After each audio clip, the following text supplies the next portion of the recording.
Hay algo que pasa en el corazón de cada uno de nosotros cuando escucha ese himno. Yo no sé de ustedes, pero cuando escuchamos ese himno y comenzamos a cantar esas palabras: oh Dios eterno, tu misericordia ni una sombra de duda tendrá.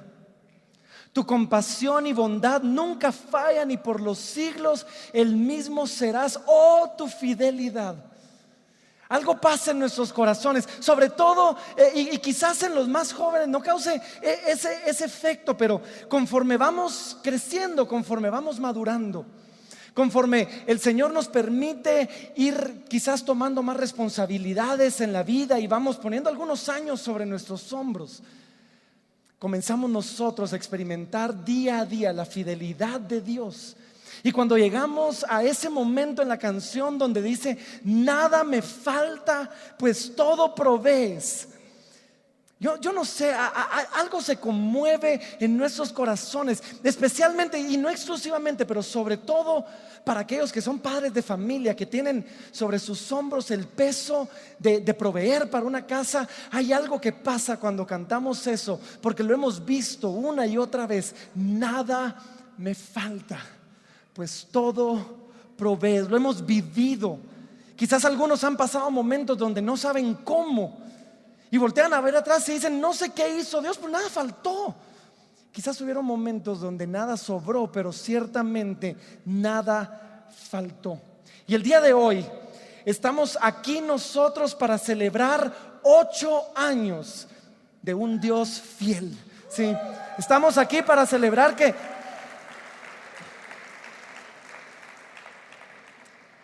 Él nunca cambia, que su fidelidad es para siempre. Y hoy precisamente, a pesar de que estamos terminando una serie, todavía estamos en la serie del Dios que quisiera que conocieras. Estamos terminando esta serie y celebrando nuestro aniversario. Y precisamente el día de hoy quiero hablarles de algo que es tan relevante para nosotros hoy. El Dios que yo quisiera que conocieras es un Dios fiel.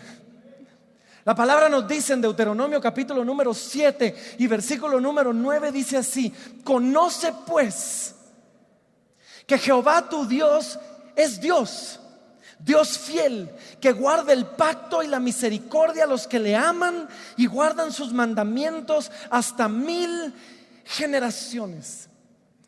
Cada año que pasa nosotros hacemos de nuestro aniversario algo grande. No, tiramos la casa por la ventana, y hay gente que me ha preguntado y no entienden y por qué. Porque hacen un gran evento del aniversario.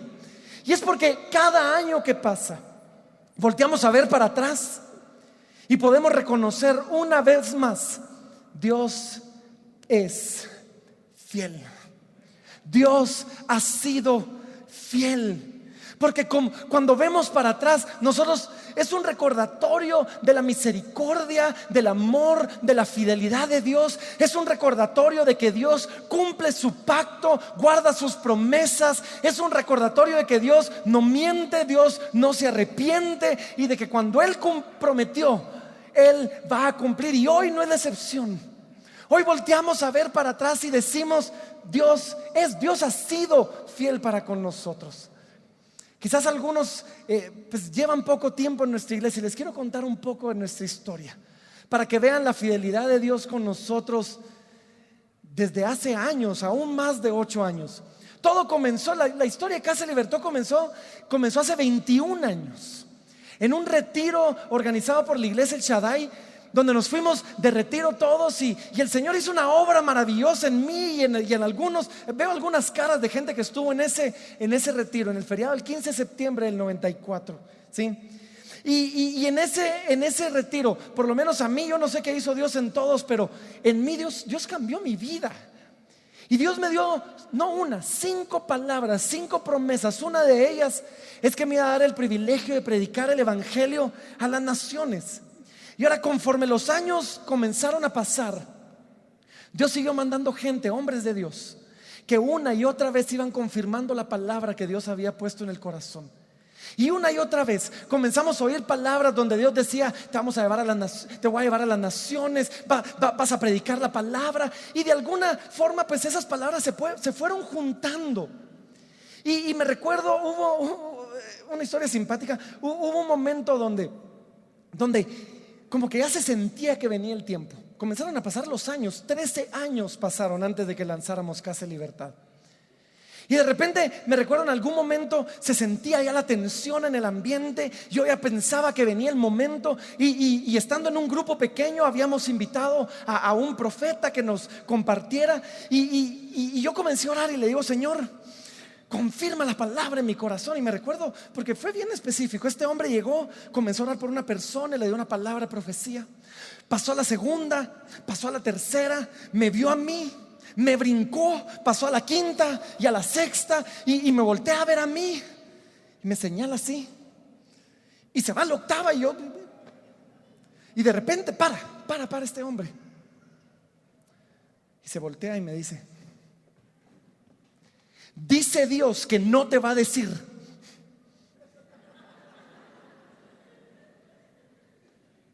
Dice Dios que ya te dijo. ¿Le vas a creer o no?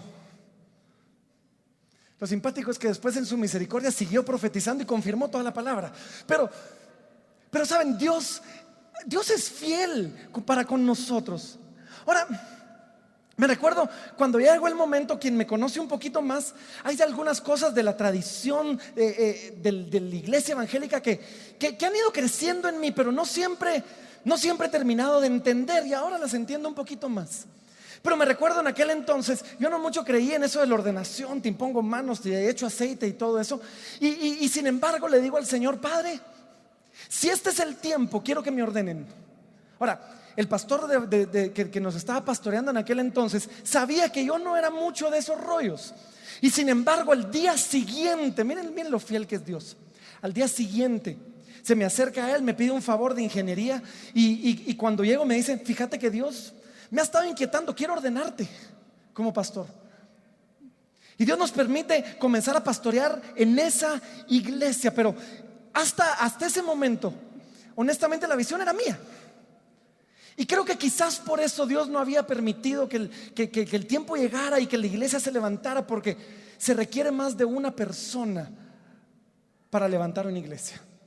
Porque se requiere que la visión se comparta por muchos. Se requiere que hayan dones que no tiene una sola persona. Se requiere que la carga sea llevada por muchos. Y hasta ese entonces la visión quizás era mía, pero en ese momento Dios comenzó a traer más y más personas que se unieron a la visión, que ahí habían estado, pero que quizás nunca habíamos hablado de eso. Uno de ellos, Juan Callejas, es más, está por aquí y debería estar aquí en la pantalla también. Me recuerdo, nos juntamos un día y ahí está con uno de nuestros héroes vivos en la fe, ¿sí? Nos juntamos con él un día y el Señor nos permitió redactar lo que en aquel entonces fue la visión de nuestra iglesia, y ha ido evolucionando un poquito, pero juntos redactamos esta visión que decía así: queremos ser la iglesia, no solo una iglesia, y promover un ambiente de libertad responsable y verdadera adoración a Jesús, que lleve a nuestras familias a servir y transformar a nuestra comunidad. Y ahí nacen nuestros 5 pilares que algunos de ustedes ya conocen. Después de eso, el Señor nos permite compartir la visión con un grupo mayor de personas, y después con otro grupo, y sin pensarlo y sin planificarlo, de repente el Señor levanta a Juan Carlos Egenberger. No sé si lo he visto por aquí hoy, pero ahí lo van a ver. Y estábamos en uno de estos grupos, y les voy a contar cómo nació Casa de Libertad. Fue culpa de este hombre en buena parte, ¿sí? Estábamos en un grupo y cuando terminamos la presentación, pues ya se había acabado la presentación, ahí estuvo. Y Juan Carlos levanta su mano y dice: y quiero decirles, la iglesia comienza este domingo en mi casa. Y así comenzó Casa de Libertad. Eso fue, la primera reunión fue el 3 de junio del 2007. 7 semanas después ya teníamos un local. No sabíamos cómo lo íbamos a pagar, pero ya lo teníamos, el local donde estamos ahorita. Y Dios en cada etapa ha ido mostrando su fidelidad. Porque me recuerdo que Carol y yo estábamos solteros, pues no solteros, pero no teníamos hijos. Se sentía como que si fuéramos solteros de verdad. Pero yo le digo a Carol: bueno, agarramos el local y cualquier cosa cenamos donde mis papás todos los días, si no alcanza, y ahí que el sueldo y todo que se vaya para pagar el local. Pero pues no había que cuidar hijos, no había que proveer para nada, así que le entramos, ¿verdad? Y me recuerdo, viene a visitar a Guatemala un empresario taiwanés, budista, ni siquiera era cristiano, era budista. Este hombre viene, nos visita, era el jefe de mi suegro en aquel entonces, nos visita y se va. Y no pasó nada. Y a los días recibo un correo de parte de él que me dice: me siento muy mal con ustedes. ¿Y por qué? Me dice: no te pregunté cómo podía apoyarte en tu nueva iglesia. Wow. ¿Sos budista, cristianos? ¿Qué necesitas? Bueno, pues el que pedí se os dará, dije yo. Hicimos, me recuerdo, un presupuesto del año entero de la iglesia. Lo inflamos, pusimos sillas, pusimos bocinas, pusimos de todo. Y me recuerdo, lo mandamos a este hombre. Y yo dije: se va a reír. Y nos manda a decir: pues no vamos a patrocinar el año entero, pero aquí va el presupuesto en medio año, de un cheque. Y la iglesia no había ni comenzado y ya teníamos su primer ofrendante, un empresario budista que había ofrendado $50,000 para que la iglesia funcionara. Dios ha sido fiel con nosotros, ¿o no?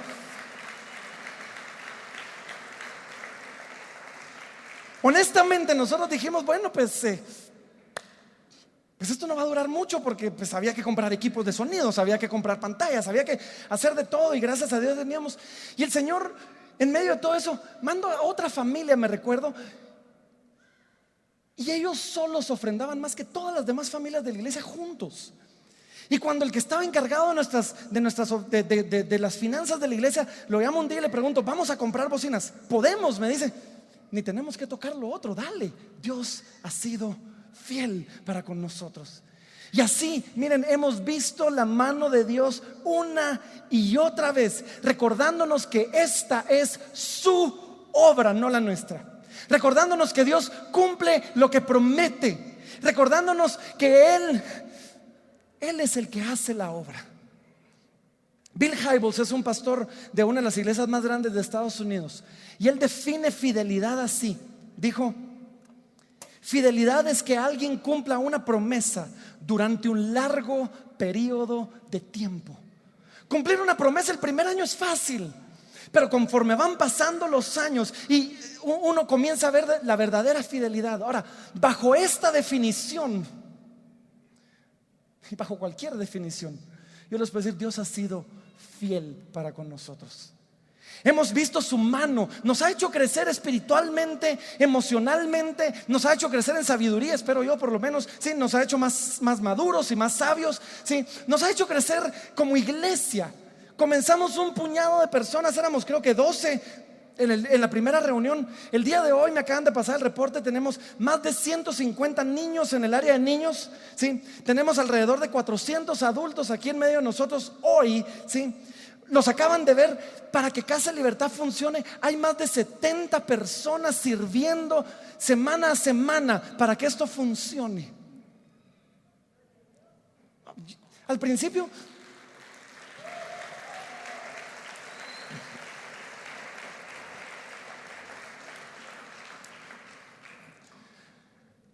cuando comenzamos nuestra primera reunión en el nuevo local, éramos menos de los que ahora servimos.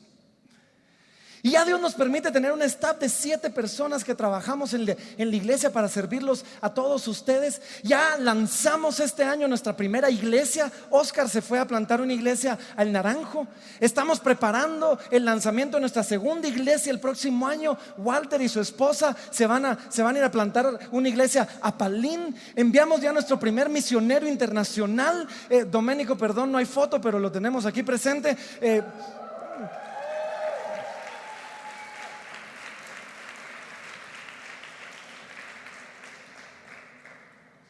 ¿Y saben qué es lo más increíble de todo esto? Cuando comenzamos todos nosotros la iglesia, no puedo saber cuánta gente, porque demasiadas personas se acercaron y decían: mira, el ministerio es difícil, la cosa va a ser complicada, prepárate porque es duro. La gran mayoría ha sido fácil. La gran mayoría Dios lo ha hecho sin que... Dios lo ha hecho sin lágrimas, Dios lo ha hecho sin llantos. Y sí, hemos tenido una serie de retos, hemos tenido una serie de oposiciones, pero la gran mayoría ha sido fácil. Ahora, en medio de todo eso, pues claro, hemos tenido retos. Hemos enterrado personas de la iglesia, Tere, mi mamá, Ronnie, hemos enterrado papás, abuelos de la iglesia. Hemos caminado a la par de gente pasando situaciones difíciles, familiarmente, divorcios, qué sé yo, económicamente, pérdidas de trabajo, y aquí hemos estado. Y sí, no todo ha sido fácil. Hemos visto gente irse de la congregación y no todos bien. No todo ha sido fácil, pero Dios ha sido fiel. Y en un día como este, no solo vemos para atrás recordando lo que Dios ha hecho. Hoy quiero que veamos para adelante, para ver lo que Dios tiene preparados para nosotros. Y hoy quiero que tomemos un momento y nos recordemos por qué es que Dios nos ha llamado y cómo vamos a llegar ahí. Y para hacerlo, hoy los quiero llevar a un pasaje en las Escrituras. Es increíble este pasaje, es uno de mis pasajes favoritos. Y es donde Pablo le está dando instrucciones a Timoteo. Timoteo está a punto de tomar la batuta para seguir la obra de Pablo, y Pablo le comienza a dar instrucciones. Timoteo era un hombre joven, inexperto, que estaba a punto de comenzar a ser ese predicador, a llenar los zapatos de Pablo, nada más y nada menos. Y entonces Pablo le comienza a dar unas instrucciones, y hoy nos sentimos un poquito como eso, ¿sí? Y ojo, aunque habla de pruebas y tribulaciones, porque Pablo le dice, mira, no todo va a ser fácil en el ministerio. Realmente en la iglesia, en Casa de Libertad, ha sido más la excepción que la norma. Pero en medio de todo eso, habla de 4 verdades, de 4 cimientos, de 4 fundamentos que nos van a ayudar a nosotros, no solo como iglesia, sino a cada uno de nosotros como persona, para que en sus vidas, para que en sus trabajos, para que en sus familias, para que en todo lo que pasen, para que en su salud, ustedes puedan agarrarse de estas 4 verdades y aplicarlas a su vida, igual que nosotros lo hacemos como iglesia. Y esas verdades nos van a fortalecer, y esas verdades nos van a impulsar para que en cualquier momento nosotros podamos decir, no, seguimos para adelante. ¿Por qué? Porque tenemos estas 4 verdades de nuestro lado.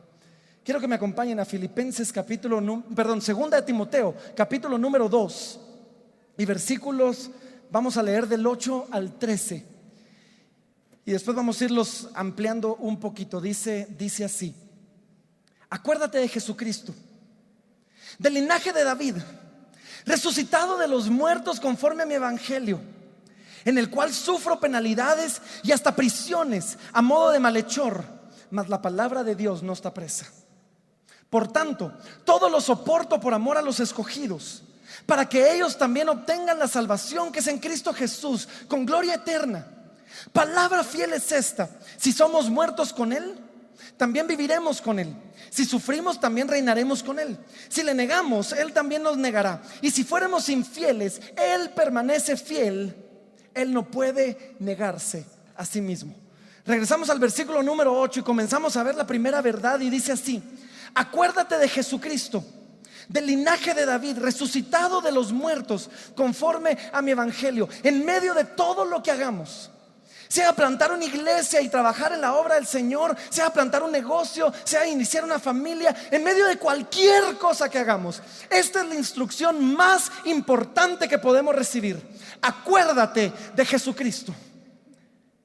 No importa lo que tú estás haciendo, nunca te olvides de Él. Él es el que sostiene todo en su lugar. A Él es al que miramos para encontrar fortaleza, inspiración. A Él es al que le debemos todo. Y cuando caemos, Él es el que nos levanta, porque todo lo que hacemos lo hacemos para Él, para su gloria, para su honra. Acuérdate de Jesucristo.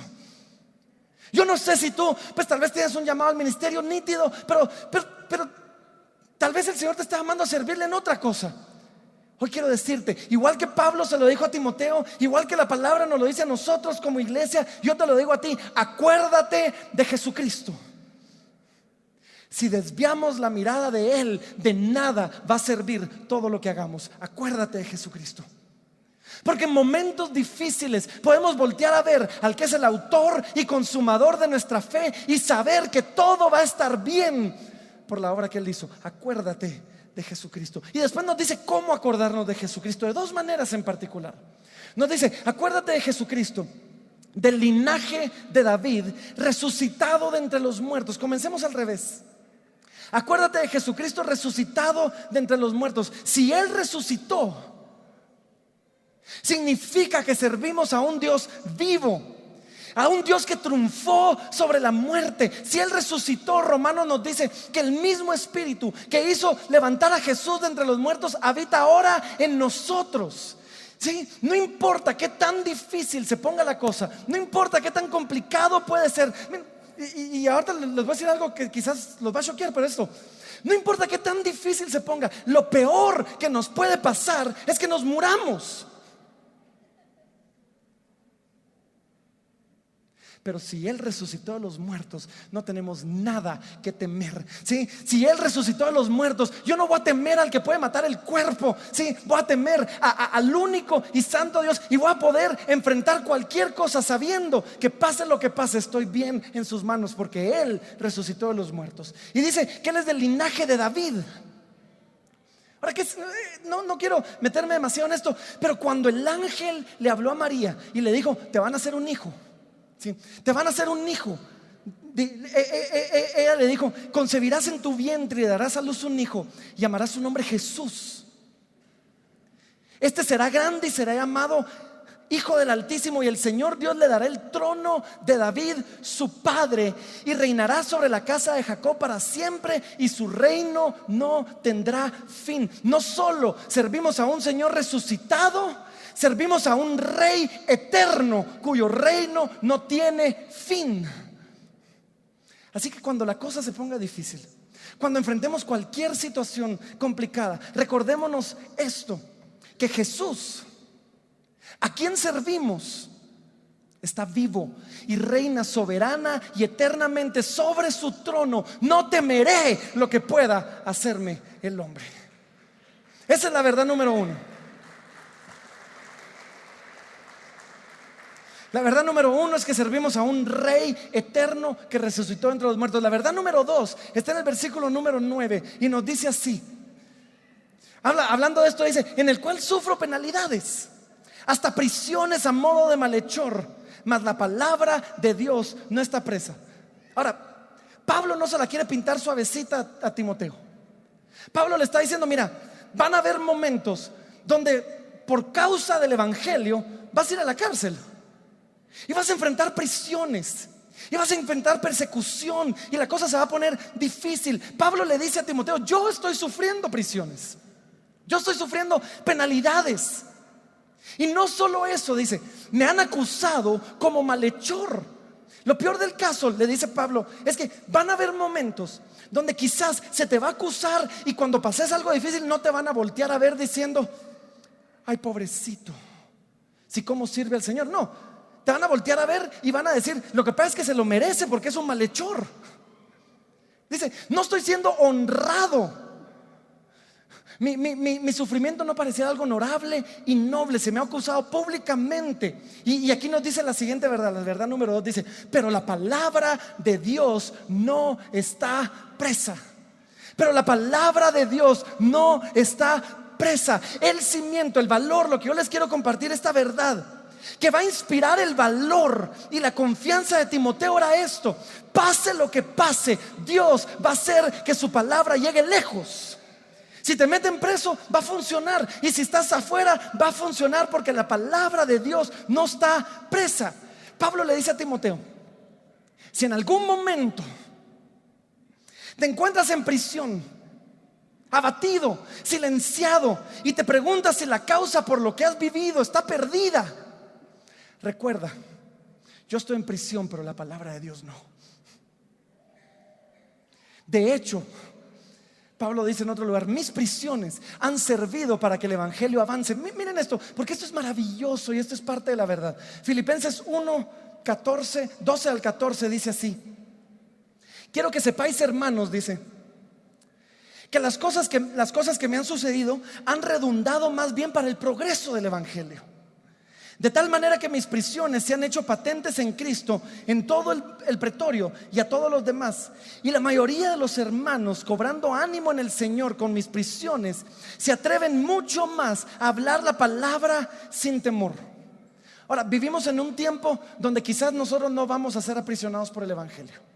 Vivimos en un tiempo donde quizás nosotros no vamos a ser metidos a la cárcel por causa de la palabra de Dios. Pero no importa por lo que pasemos, en cada situación podemos saber esto: que servimos a un Dios que reina eternamente y que puede hacer que todo sirva para bien, que todo ayude para apoyar la causa para la que Él nos ha llamado. Yo he aprendido, podemos dar gloria a Dios en medio de la santidad. Podemos dar gloria a Dios en medio del pecado cuando Él muestra su misericordia. Podemos dar gloria a Dios guardando un testimonio recto, o podemos dar gloria a Dios enseñándole a otros cómo se compone un error después de que no tuvimos un testimonio recto. Podemos dar gloria a Dios y el nombre de Dios y la causa del evangelio pueden avanzar. No importa lo que pase, porque yo puedo estar limitado por mi situación, yo puedo estar limitado por mi circunstancia, yo puedo estar limitado con recursos o qué sé yo, pero la palabra de Dios no está presa. ¿Están conmigo o no están conmigo? Verdad número 1, servimos a un rey que reina soberanamente. Verdad número 2, la palabra de Dios no está presa. Verdad número 3, versículo número 10, dice: por tanto, todo lo soporto por amor de los escogidos, para que ellos también obtengan la salvación que es en Cristo Jesús, con gloria eterna. Miren qué interesante. Pablo no dice que lo soporta todo por amor a la iglesia. No dice que lo soporta todo por amor a los perdidos. Dice que lo soporta todo por amor a los escogidos. Y aquí vemos un plan soberano de Dios, pero vemos un tono y una actitud de victoria y no de derrota. Los escogidos significa que Dios tiene un pueblo. Los escogidos significa que Él escogió a este pueblo antes de la fundación del mundo. ¿Saben qué significa esto? Esto significa: no podemos fallar. Tú haz la obra y Dios va a llamar a sus escogidos. Yo lo soporto todo por amor a los escogidos. Yo lo soporto todo porque sé que pase lo que pase, Dios va a traer a los suyos. Yo lo soporto todo porque sé que a Dios no se le puede derrotar, y los que Él escogió van a alcanzar la salvación, y quizás Dios nos dé el privilegio de ser instrumentos en sus manos. Y lo termina con algo increíble, porque dice: para llevarlos a la salvación que es en Cristo Jesús, con gloria eterna. Estamos trabajando como iglesia, estamos trabajando como personas para ver a muchos alcanzar la salvación y tener la esperanza de una gloria eterna en Cristo Jesús. Y aún en medio de tribulaciones, que no se nos olvide lo que dice la palabra, que la tribulación leve y momentánea, 2 Corintios 4:17, produce en nosotros un cada vez más excelente y eterno peso de gloria. Verdad número 3, la victoria del evangelio es segura, porque Dios ha escogido a aquellos que van a responder a su llamado. Verdad número 4, y de eso se trata el tema del día de hoy. Versículo número 13 dice así: si fuéramos infieles, Él permanece fiel. Él no puede negarse a sí mismo. Hay muchísimas promesas acerca de la fidelidad de Dios en la Biblia, pero creo que esta es mi favorita. Creo que esta es una de mis favoritas. ¿Y saben por qué? Porque esta promesa de fidelidad admite la posibilidad de que como pueblo de Dios, admite la posibilidad de que como hijos de Dios le vamos a fallar a Dios en algún momento. Esta promesa admite la posibilidad de que en algún momento, en medio del caminar, vamos a dudar. De ahí viene la palabra infidelidad, de falta de fe. Y esto nos dice: va a haber algún momento donde quizás vas a voltear a ver la obra y te vas a sentir abrumado, y quizás vas a dudar diciendo: ¿será que puedo? Y Dios dice: cuando tú dudes, recuerda esto: tú vas a dudar, pero yo voy a permanecer fiel. Y tú vas a fallar, pero yo voy a cumplir mi promesa. Cuando mi fe falla, Dios sigue siendo Dios. Cuando mi fe falta, Dios no se ve limitado o imposibilitado por mi falta de fe. Cuando me cuesta creer, Dios se va a demostrar fiel a su palabra y a sus promesas. Miren lo que dice Romanos capítulo número 3. Me encanta, mírenlo aquí en la pantalla. Dice así: pues qué, si algunos de ellos han sido incrédulos, su ¿Su incredulidad habrá hecho nula la fidelidad de Dios? De ninguna manera. Aun cuando mi fe falta, Dios es fiel. Aun cuando nosotros no estamos seguros de lo que está por delante, Dios es fiel. Dios no va a negar, Dios no va a anular sus promesas por causa de nosotros. Él no puede negarse a sí mismo. Él seguirá siendo fiel a su promesa de gloria futura. La seguridad que encontramos en Él no depende de nuestra habilidad para creerle a Él y dudar, sino dependen de la firmeza y de la fidelidad de un Dios que nunca cambia. Por favor, díganme que eso les emocione. Miren, Él ya sabía que íbamos a dudar y aún así nos escogió. Él ya sabía que nos iba a costar creerle a veces y aún así nos llamó para su obra. Él prometió que nos iba a guardar.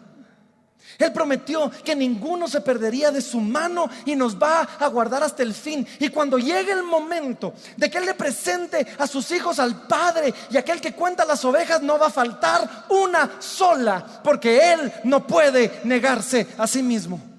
Él prometió que si venimos a Él no nos echaría fuera. Y ¿saben qué? No conozco a una sola persona hoy que se haya acercado a Dios y lo hayan echado fuera. Una y otra vez Él nos ha prometido. Isaías 48 nos dice así: sécase la hierba, marchítese la flor, mas la palabra del Dios nuestro permanece para siempre. Segunda de Corintios 1:20 dice: porque todas las promesas de Dios son en Él sí, y en Él amén, por medio de nosotros, para la gloria de Dios. Dios es fiel. Si Él te ha prometido algo, Él no puede negarse a sí mismo. Yo no voy a estorbar a Dios en cumplir su promesa sobre mi vida. Nunca ha dependido de mí. Nunca ha dependido de lo que yo puedo hacer. Nunca ha dependido de mi fidelidad. Siempre ha dependido de Él, de su poder y de su obra. Vean al pueblo de Israel. Llegó al Mar Rojo. Ellos no podían abrir el mar, pero Dios lo abrió. Después llega al otro lado. Ellos no podían sacar agua de la peña, pero Dios lo hizo. No se trata de lo que yo puedo. Se trata del Dios al que sirvo. Y ese Dios dijo: si fuéramos infieles, Él permanece fiel. Él no puede negarse a sí mismo. Casa de Libertad, eso nos impulsa. Cuando la cosa se pone difícil, eso nos sostiene. Cuando en cualquier momento dudamos, podemos voltear a ver, y por eso hacemos este evento, porque podemos voltear a ver y decir: hasta aquí nos ayudó Jehová. Y yo no tengo miedo de que diga: pues ya se acabó la misericordia de Dios para con nosotros. No, Él guarda su pacto hasta para 1000 generaciones. Hay fidelidad, hay misericordia, hay gracia y hay favor para con nosotros todavía. Y esto es lo que yo quiero decirte hoy: no solo hay fidelidad para Casa de Libertad, porque Dios es especialista en guardar su promesa a individuos, a personas específicas. Y todos aquellos que hemos conocido a nuestro Señor, hoy podemos seguir adelante en medio de cualquier circunstancia, confiando que Él será fiel, que Él terminará la obra que comenzó en nosotros, que podemos echar nuestras cargas sobre Él y que su palabra y sus promesas se van a cumplir, porque Él no puede negarse a sí mismo. Y si tú viniste hoy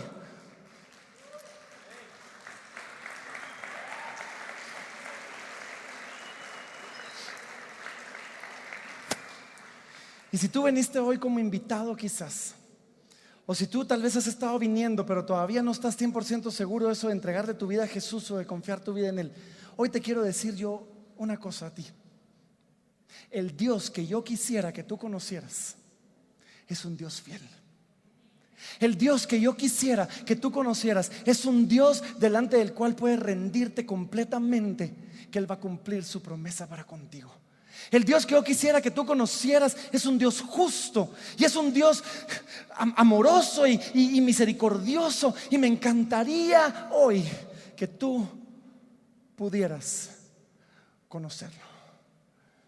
Ese es nuestro Dios, y de eso se trata nuestra iglesia: de hablar y de proclamar a los 4 vientos quién es el Dios que nosotros servimos. Vamos a orar. Pónganse de pie ahí donde están.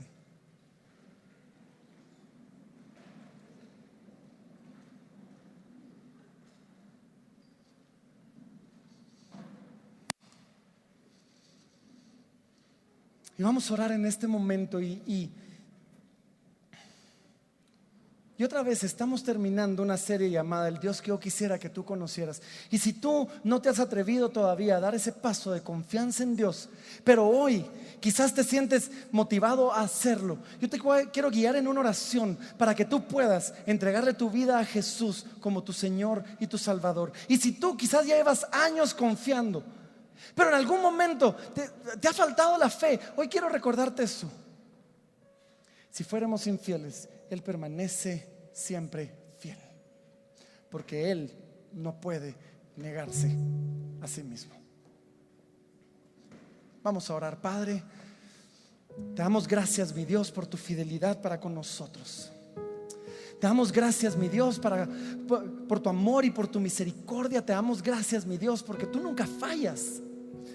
Porque tú no eres hombre para que mientas, ni hijo de hombre para que te arrepientas. Señor, hoy venimos delante de ti, quizás algunos atribulados, quizás algunos cansados. Y yo te pido que tú nos recuerdes y nos sostengas con estas 4 verdades. Que nos recuerdes tú que tú eres un rey victorioso. Que nos recuerdes tú que tú venciste sobre la muerte y que reinas eternamente y estás sentado sobre tu trono.